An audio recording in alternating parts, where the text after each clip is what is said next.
Hi friends, ഏതു ജന്മകൽപ്പനയുടെ പുതുപുത്തൻ എപ്പിസോഡിലേക്ക് എല്ലാവർക്കും സ്വാഗതം. അങ്ങനെ നമ്മുടെ മനോരമ ആരൊക്കെ എന്തൊക്കെ പറഞ്ഞിട്ടും ആ കല്യാണം നടത്താൻ വേണ്ടിയിട്ട് സമ്മതിക്കുന്നില്ല കേട്ടോ. അങ്ങനെയെങ്കിൽ ഈ വിവാഹത്തിൽ നിന്ന് പിന്മാറാൻ വേണ്ടിയിട്ട് ഞാൻ ഒരുക്കാന്ന് പറയണേ പ്രീതി. ഇത് കേട്ട് എല്ലാവരും ഞെട്ടിപ്പോവാണ് കേട്ടോ.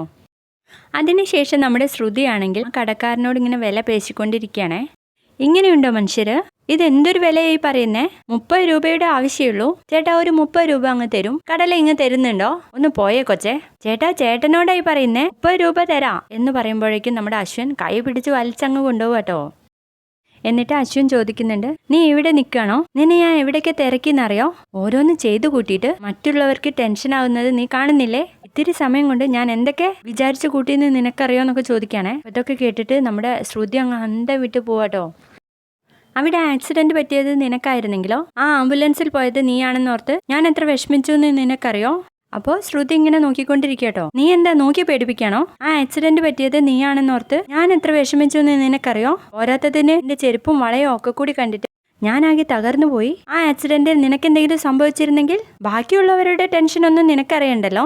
ഓരോന്ന് ചെയ്തു കൂട്ടിയിട്ട് കടക്കാരൻ്റെ അടുത്ത് പോയിട്ട് വില പേശിയിരിക്കുന്നു എന്നൊക്കെ ഇങ്ങനെ പറഞ്ഞിട്ട് ശ്രുതിയെ ഇങ്ങനെ വഴക്ക് പറഞ്ഞുകൊണ്ടേയിരിക്കുകയാണേ.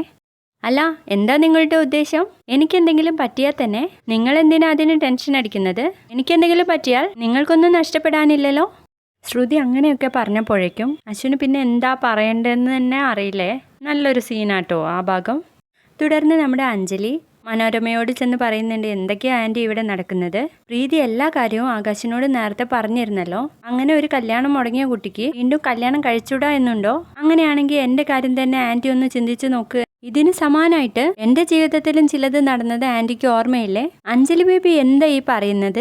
അഞ്ജലി ബേബിയുടെ കാര്യം കമ്പയർ ചെയ്തിട്ടാണോ അവരുടെ കാര്യം പറയേണ്ടത്? അഞ്ജലി ബേബി അന്ന് ആ ചെക്കനോട് എന്തെങ്കിലും മറച്ചു വെച്ചിട്ടാണോ ആ വിവാഹം മുടങ്ങിയത്? കല്യാണമൊക്കെ ഉറപ്പിച്ച് ഇങ്ങനെയുള്ള ഒരു അവസ്ഥയിലുള്ള കുട്ടിയെ കല്യാണം കഴിക്കാൻ പറ്റില്ല എന്ന് പറഞ്ഞ് അവർ മുടക്കിയതല്ലേ? അതുപോലെയാണോ ഇത്?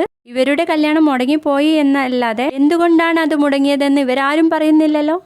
അമ്മയോട് ആര് പറഞ്ഞു എന്നോട് പ്രീതി ഒന്നും പറഞ്ഞിട്ടില്ല എന്ന്? തുടക്കം മുതൽ ഒടുക്കം വരെ അവൾ എന്നോട് എല്ലാ കാര്യവും പറഞ്ഞതാ. എന്നോട് അമ്മയോട് പറയാനും ആവശ്യപ്പെട്ടിരുന്നു. ഞാനായിട്ടാ പറയാതിരുന്നത് എന്ന് പറയുമ്പോൾ മനോരമ പറയുന്നുണ്ട്, എൻ്റെ കണ്ണിൽ പൊടിയിടാൻ നീ നോക്കണ്ട ആകാശേ. എൻ്റെ ഈ തീരുമാനത്തിൽ നിന്ന് 1 ഇഞ്ച് ബാക്കോട്ട് ഞാൻ പോവില്ല. എല്ലാവരെയും സാക്ഷി നിർത്തി ഞാൻ പറയുവാ, ഈ കല്യാണം നടക്കില്ല എന്ന് പറയണേ. തുടർന്ന് നമ്മുടെ എനിക്ക് അശ്വിൻ്റെയും ശ്രുതിയുടെ അടുത്തേക്ക് വരികയാണ് കേട്ടോ. ഹായ് അശ്വിൻ ബ്രോ, എപ്പോ വന്നു? എനിക്ക് നീ എവിടെ പോയി കിടക്കായിരുന്നു? തന്നെ വിളിച്ചിട്ട് എന്താ ഫോൺ എടുക്കാത്തത്? നിങ്ങൾ രണ്ടുപേരും എന്താ കുട്ടികളി കളിക്കാണോ? Ashwin bro, cool cool. ഞാനും ശ്രുതിക്കുട്ടിയും കൂടെ ട്രാവൽ ചെയ്ത കാർ ഭയങ്കരമായിട്ട് ഹീറ്റായി നിന്നു പോയി. അതുകൊണ്ട് ഞാനും ശ്രുതിക്കുട്ടിയും കൂടി വർക്ക്ഷോപ്പ് അന്വേഷിച്ചു കുറേ ദൂരം നടന്നു. അതിനിടയ്ക്ക് ശ്രുതിക്കുട്ടിയുടെ ചെരുപ്പ് പൊട്ടിപ്പോയി, ബാങ്കിൾ പൊട്ടിപ്പോയി. ഇപ്പോൾ ഇട്ടിരിക്കുന്നത് തന്നെ എൻ്റെ ഷൂസാ എന്ന് പറയാട്ടോ. ബ്രോ എന്താ വന്നത്? അത് പിന്നെ നിങ്ങൾ അവിടെ എല്ലാവരും വെയിറ്റ് ചെയ്തിരിക്കുക. നിങ്ങളെ കാണാഞ്ഞപ്പോൾ ഞാൻ അന്വേഷിച്ചിറങ്ങിയതാ. ഓ ബ്രോ, വണ്ടി ഇങ്ങനെ പണി പറ്റിക്കുമെന്ന് ഞാൻ അറിഞ്ഞില്ലല്ലോ എന്ന് പറഞ്ഞിട്ട് ശ്രുതിയോട് പറയുന്നുണ്ട്, ശ്രുതിക്കുട്ടി ഒരു സർപ്രൈസ് ഉണ്ട് എന്ന് പറയണേ. പക്ഷെ അവിടെ നിന്നിട്ട് പറയുന്നുണ്ട്, സർപ്രൈസ് മണ്ണാങ്കട്ട. അപ്പൊ എന്താ എന്ന് ചോദിക്കുമ്പോൾ ഒരു പെട്ടി കുപ്പി വളകളാണ് കേട്ടോ. അയ്യോ, ഇതിപ്പോ എവിടുന്നാ?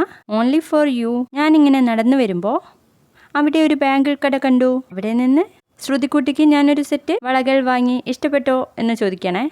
എനിക്ക് നന്നായിട്ട് ഇഷ്ടപ്പെട്ടു എന്ന് പറയാം കേട്ടോ, അശ്വിനെ നോക്കിക്കൊണ്ട് തന്നെ. അശ്വിനാണെങ്കിൽ ഇതൊക്കെ കാണുമ്പോൾ ഭയങ്കരമായിട്ട് ഇറിറ്റേറ്റ് ആവണേ. താങ്ക് യു നന്ദി ചേട്ടാ, എനിക്ക് ഞാൻ ഈ വണ്ടി റിപ്പയർ ചെയ്തിട്ട് വന്നാൽ മതി.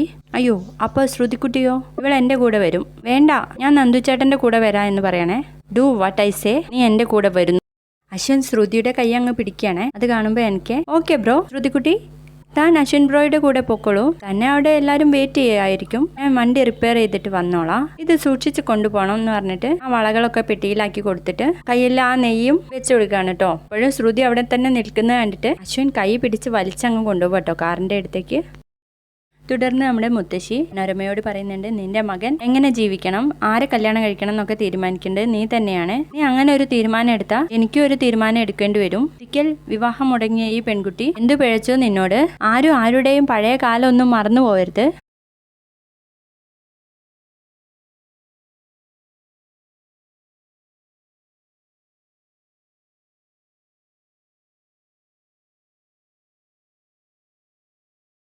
നീ പ്രീതിയെ കൊണ്ട് നിന്റെ മകനുമായിട്ടുള്ള കല്യാണത്തിന് സമ്മതിച്ചില്ലെങ്കിൽ എനിക്കും എന്നെ മറക്കേണ്ടി വരും മനോരമ എന്ന് പറയണേ. എന്നെ മറക്കാനോ അമ്മ?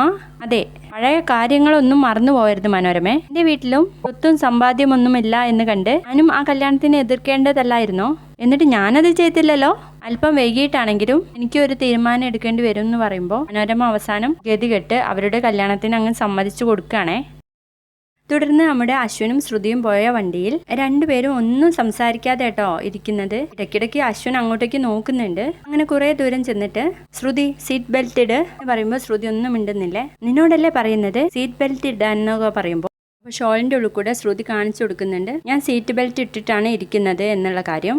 അങ്ങനെ കുറേ ദൂരം കൂടി അങ്ങനെ ചെന്നതിന് ശേഷം ശ്രുതി എനിക്ക് കൊടുത്തിട്ടുള്ള ആ വളകൾ എടുത്തിട്ട് ഹായ് നല്ല ഭംഗിയുള്ള വളകൾ എന്ന് പറയുമ്പോൾ അശ്വൻ നോക്കുകയാണേ. കറക്റ്റ് സൈസ് കൂടെ അറിയാതെയാണ് അവൻ വളകൾ വാങ്ങിയിരിക്കുന്നത് എന്ന് പറയുമ്പോൾ വളകൾ അല്പം ചെറുതാണെങ്കിലും വാങ്ങാനുള്ള ഒരു മനസ്സുണ്ടല്ലോ എനിക്ക്, അതിനാണ് അഭിനന്ദിക്കേണ്ടത് എന്നൊക്കെ പറഞ്ഞിട്ട് എനിക്ക് ഏതായാലും ഈ വളകൾ ഇഷ്ടപ്പെട്ടു, ഞാൻ ഇടാൻ പോവാന്ന് പറയുമ്പോൾ നിനക്കെന്താടി ഭ്രാന്താണോ?